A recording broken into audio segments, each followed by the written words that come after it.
Shit! I remember as I pulled into that office, this like Jeep, like open air Jeep drove by on Sunset. And in that Jeep was Jamie Lee Curtis. Holy shit. No shit. I'm not kidding. That's crazy. Yeah. So maybe there was some, like Like celestial sign that it was meant to be. Yeah. Yeah. Serendipity. She literally, and I remember she had dark sunglasses, but it was her. That's amazing. Somebody else. Maybe it was Christopher Guest. I don't know. You're like, is she going to be in the meeting? Because you didn't tell me. Oh my God. I was like, is she coming? So it was really weird. I don't think I've ever told that part of the story. That she was like, she just happened to like pass by. It's like such wild. a Hollywood thing. That's like, crazy. Sunset Boulevard. There's Jamie Lee Curtis. So I found my way to the parking lot. Lo and behold, she wasn't at the meeting. Anyway, so I made my way in, and there was Moustapha. I met Ramsey, who was really nice to me, and very, kind of like, I don't know, a little rough around the edges, but he liked me. I could tell like he thought like what I had written was really good, and he really wanted to make an impression on Akkad. Mm-hmm. So I walked in, and I remember him behind that desk with the pipe and the, like yes, the Godfather that he was. That's exactly how I imagine that, by the way. Not to cut you off, but I every single time I hear one of these stories, I just think about me sitting there sweating in front of a gigantic desk with him back there smoking his pipe. That's exactly what it was. Like Harrison Ford and Anchorman. Yeah, like Anchorman too. Yeah, and I had probably like the sweat stains under my pits. I was terrified. So. I was like, here we go, like trying to get the words out. And I remember handing him my little Bible. And I had like kind of designed a graphic that said Halloween 666.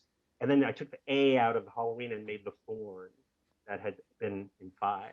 Yeah. Another thing that I did in part of my research is that, because that, the mysterious figure at the end and the man in black, or in those days we called him the mysterious stranger. I don't know where Man in Black came from, but that character was such an enigma and so like thrown into that film. And I quickly learned that nobody involved in 5 knew who that character was supposed to be. Yeah.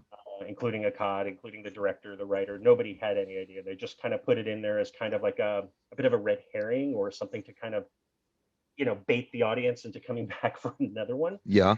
And nobody had a single iota of an idea of what this character was or who this character was. So I knew that was going to be left up to me. So I had some ideas, but what I had done was, because I had, there was that rune that was on the guy's wrist in 5, and I was like, what the hell is this thing?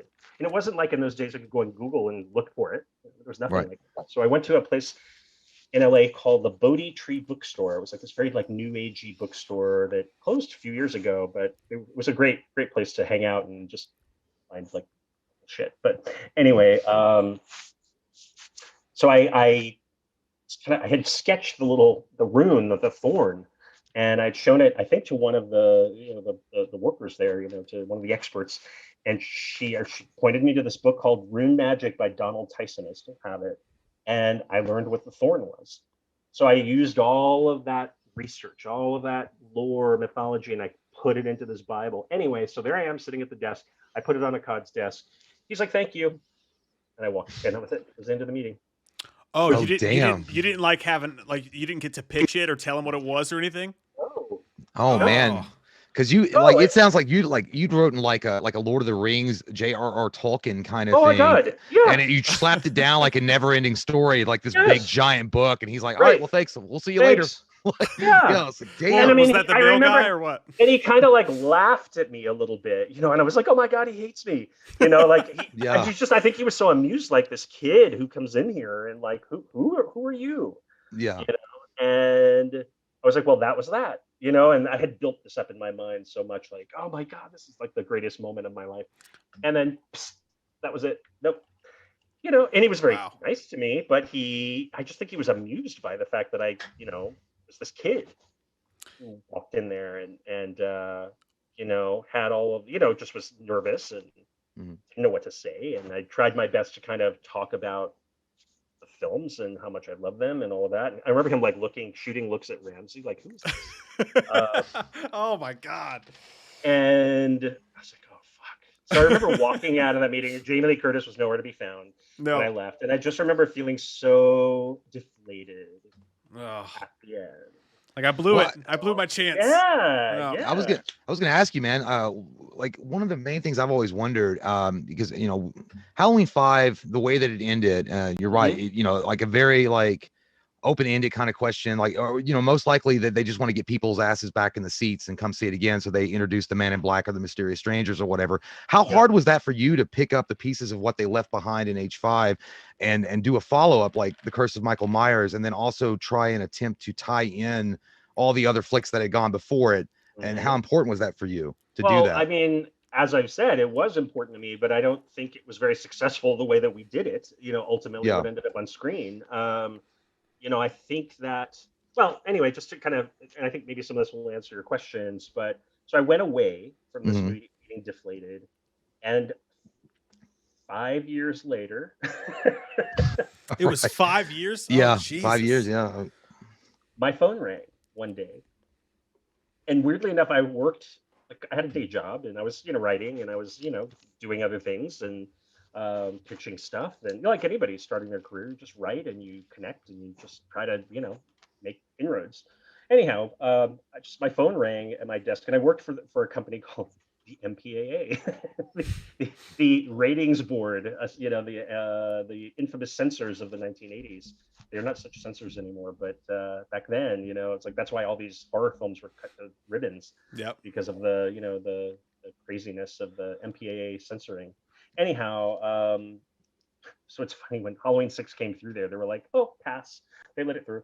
Good to have friends in high places, but yeah. So I just my phone rang, and it was my brother, and he's like, who was staying with me at that time actually.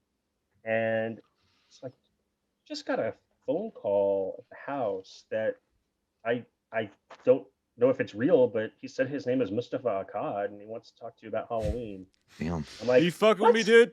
What? Exactly. Yeah. I was like, what? And you have to remember, like, this was 1994. We had just had this massive earthquake in Los Angeles. We had just gone through riots and Rodney King, and like crazy shit was happening like everywhere. So I think my life was so turbulent living in this city at that time that I think the last thing on my mind was like, oh, they're just going to call me about Halloween.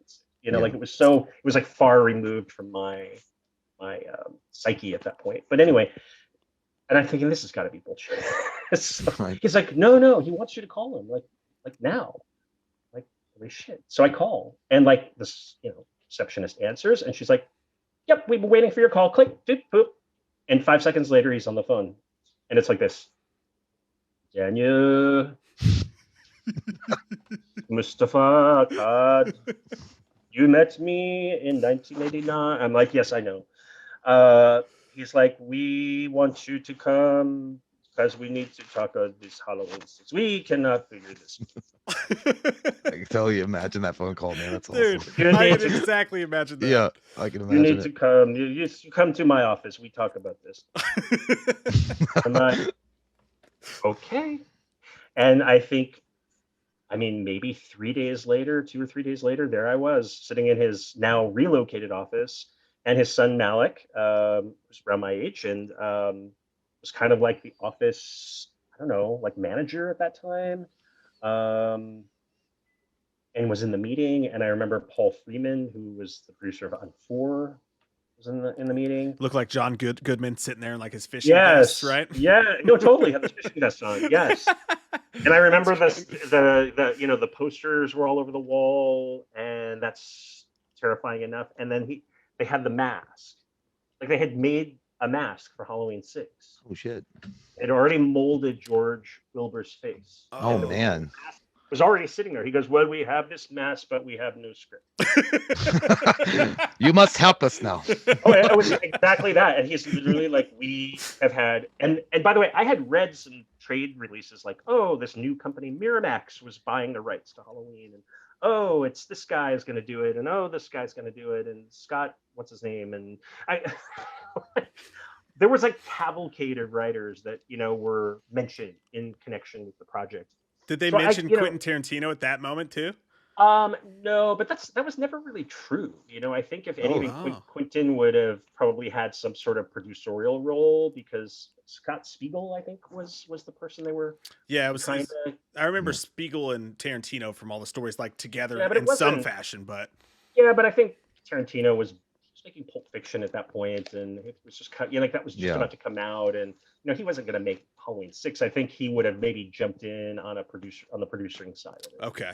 Maybe if Scott had done it, but there was never any like serious talk that I knew of him writing it. But anyway, I was told that they'd had multiple drafts, multiple writers, nobody could crack this thing. And by the way, we have a start date in Salt Lake City in September. And at this point, by the way, it was like late May, early June. Ooh, damn. So they're like, so good. If you can crack this, this is yours, essentially.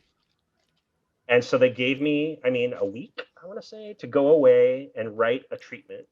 I had no, they didn't pay me to do it. They were just like, write something. And if we like it, and then they also kind of, because they knew I was like the new kid on the block. So they were kind of like, if we like it, maybe we'll buy the treatment and we'll bring in a real like established writer to write the thing. Right. And so I went off and I wrote a treatment that was enormous. I think in a week I wrote this 40-page opus because I just overdid everything back then. And it was, it was huge and it was kind of epic and, there's a lot going on in this story. But I was trying to pull in everything I could think of at that point and kind of everything that, the kitchen sink kind of version. And I sent it in. I probably faxed it over. And I remember Moustapha read it, I think, overnight. And he's like, I love it, but it's too big. You've given us 2 movies. This is 6 and 7. And this is how, you need to chop this in half, essentially, and give us the first half. And that was the beginning. And then, they did a deal with me to go off and write it. And I did that, I think, in a month.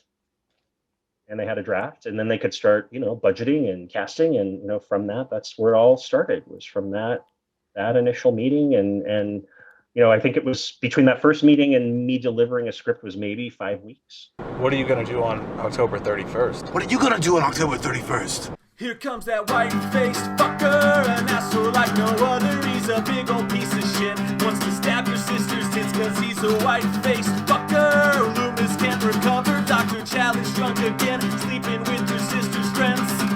Do you want to know about the darkness? I said, God damn.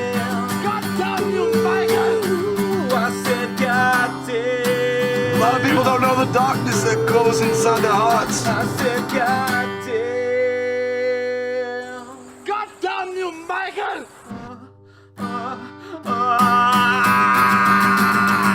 What are you gonna do on October 31st?